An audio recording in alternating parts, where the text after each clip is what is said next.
Good morning and welcome to the text analysis of the dialogue. Hi, Nagore. Kaixo, Nagore. Who is that girl? Norda neska hori. So, what do we see here? What kind of grammar can we find in these short sentences? Well, in the first place, we find who is that girl? Is, verb to be in English, verb izan in Basque, nor da, then neska hori. Neska is the noun, and hori is a demonstrative, that. So neska hori goes together, and normally we would take the a out, neskori, but because neska is just a word in itself, then we cannot remove that a. The a is not an article, is not separate from neska. It's part of the word neska, the girl. So neska hori, in English it would be girl that. On the verbal system, nor, and nor is intransitive verbs, and in this case is the, third person singular, that girl. Who is that girl? The next part of the dialogue, that girl is my girlfriend. We already discussed neska hori, girl that girl. And now we need to say, my girlfriend is in Basque. Then we have in the first part, nire. Nire is the possessive adjective. My friend. Laguna is friend. In the same case as neska, the a in laguna is not separable, it's not an article, it's part of the word. So we don't say nire lagun, we say nire laguna, da. Da, third person singular, verb izan in the present tense, is, in English verb to be, in Basque, verb izan. And then, she studies with me at university because she studies something. What does she study? Something, a career. Then the verb suddenly becomes transitive. And becoming transitive, we change from nor to nork with a K. The K indicates the subject of a transitive verb. So now we need neskak instead of neska, and orrek or ark or auek, demonstrative adjectives for transitive verbs. So in this case, it was hori, which is the second position. So now we want orrek. Now we have neska and orrek. Ark is she or he or it, neskak, either one or the other. We can say she is, the girl is. Either is she or is the girl, one or the other. In the case of Basque as well. But because we know who we are talking about, which is the girl, that girl, and we know that in the verb we already have the endings of the subject, we don't actually need to repeat the subject all the time. So I put it in between brackets. So in this case, we could just say nirekin. Rekin is the suffix that says with whom. So nirekin with me, zurekin with you, arekin with him or with her. Gurekin, zuekin, aiekin. And this is the suffix that implies with whom. And then we have ikasten, present tense is the ten, and do. It goes with your auxiliary verb, ukan. Universitate, an. Again, another suffix that means where. So where, non, universitatean, at the university. Norekin, with whom, nirekin, with me. Ikasten, do, present tense, transitive verb. And so that short sentence has got quite a lot of meat in it. Nirekin ikasten du unibertsitatean. Edo neska horrek, edo neskak, edo ark, nirekin ikasten du unibertsitatean. Of course, as you know, if you have any questions, you can write them in the dialog box, or you can visit my Patreon account and talk to me directly, and I will help you and we can do an online lesson and gather anybody who is ready to do the lesson. We can do that from time to time. At the moment, I'm just gathering the troops. So if you're one of my troops, come along and we will keep in direct communication. Next slide. That's great. And what career do you study at university? Now, oso ondo. Very good. Oso ondo. Very good. Eta zer karrera ikasten duzue, zuek, between brackets, unibertsitatean. And zer, or saying, zer karrera, what career? Is your article. Ikasten duzue, you, one thing. So your direct object is singular. So we don't say dituzue, we say duzue, duzue. And then in brackets, zuek, but I am talking to you guys, so I don't really need to say, because zue means zuek. Unlike in English, where you can be you singular or you plural, in Basque, zu is singular and zuek is plural. Unibertsitatean. What career do you study at university? So she says, we study law, we want to be lawyers. Legea de law ikasten, present, dugu. One thing, lo, gu, guk. Guk would be the subject of a transitive verb, and do is ukan, which is your transitive auxiliary. One thing, we don't say ditugu, we say dugu. Legea ikasten dugu.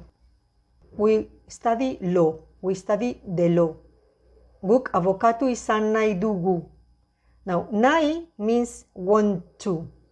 Nahi ukan is the construction of this tiny structure where every time you want to say, I want to do something, or I want to be something, or I want to read something, you put nahi, and then izan nahi dut, ikasi nahi dut, ikusi nahi dut, jan nahi dut.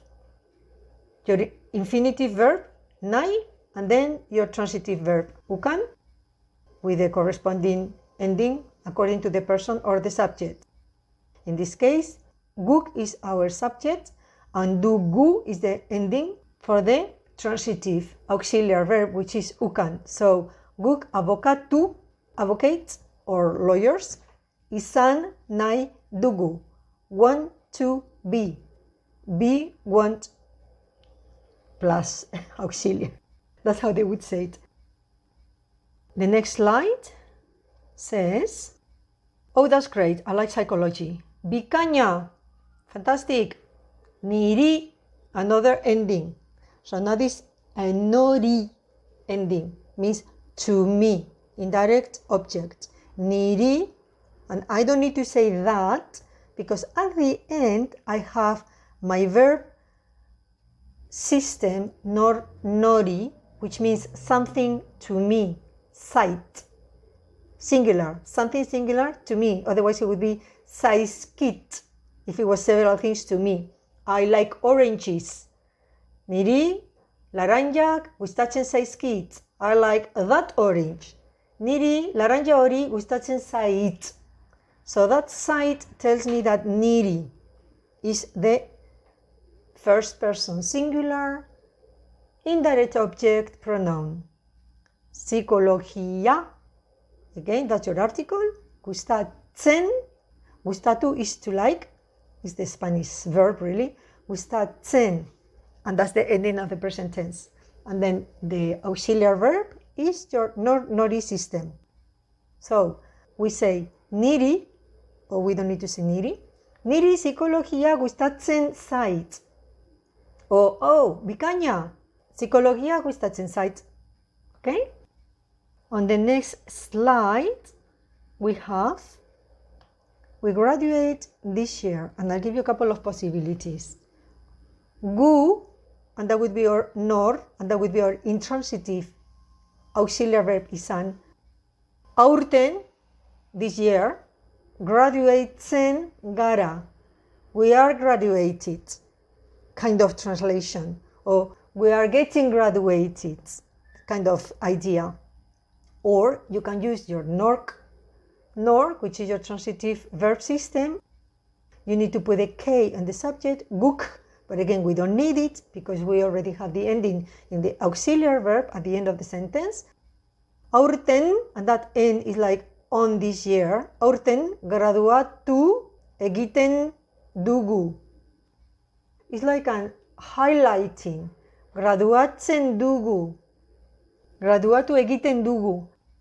When we use the verb egiten, we are forcing a direct object in the sentence, because if you do something. What do you do? Graduating. So when what do you do can answer graduating, we now have to change from nor to nork.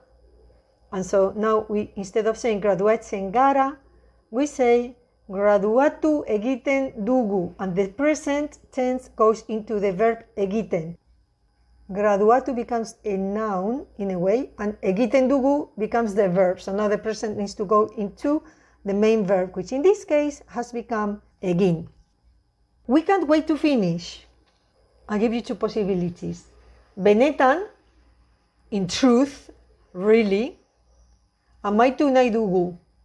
Can you see the construction nahi? I want to finish. Amaitu, to finish. Nahi, to want. Dugu, we want to finish. Amaitu nahi dugu. Always in the infinitive, amaitu, the verb in front of nahi, always in the infinitive. Or you can say, we really look forward to finishing. We really can't wait to finish. Amaitzeko, tseko is a suffix that means of, to finishing. Amaitzeko gogoan, wanting to finish. A wish of, the wish of finishing, kind of. Amaitzeko gogo andi. Andi is big, andia. The big wanting of finishing. We have. We have, you can say eduki, or you can say ukan. So if you use eduki, which is a verb in itself, daukagu, but you can say ukan, which sometimes can also work as a main verb. Guk, amaitzeko gogo handia daukagu. Guk, amaitzeko gogo handia dugu. Amaitzeko, guk gogo handia dugu. So whatever goes at the front of the sentence is more highlighted. To finish, really we want. It sounds a little bit like Master Yoda, doesn't it? To finish, really we want. Or, we really want to finish. Finally, the last slide. Wonderful, we must celebrate in June. Zoragarria. Amazing, incredible, astounding, zoragarria. Ekainean, again, now you will recognize that N, because that N is the suffix that means when or where or on. It can be time, it can be place. Ekainean, in June. Ospatu is to celebrate. Now, remember the nai construction, 1, 2. Now we have another construction, exactly the same. It works grammatically exactly the same, but this time is behar. Behar is have to, must, that feeling in English, right? So, infinitive, nai, ukan. Infinitive, behar, ukan. Ospatu, behar, dugu. We must celebrate. We have to celebrate in June. So this is all for today. As I say, if you have any questions, please let me know. And also, please visit my account in Patreon, because if we gather a small group, then that would be fantastic to do lessons from time to time. We can all benefit from each other's information and from each other's questions. And then I get your support and you get my teaching. There you go. Everybody's happy. Thank you so much for your attention, and agur eta hurrengo ikasgaira arte. Agur!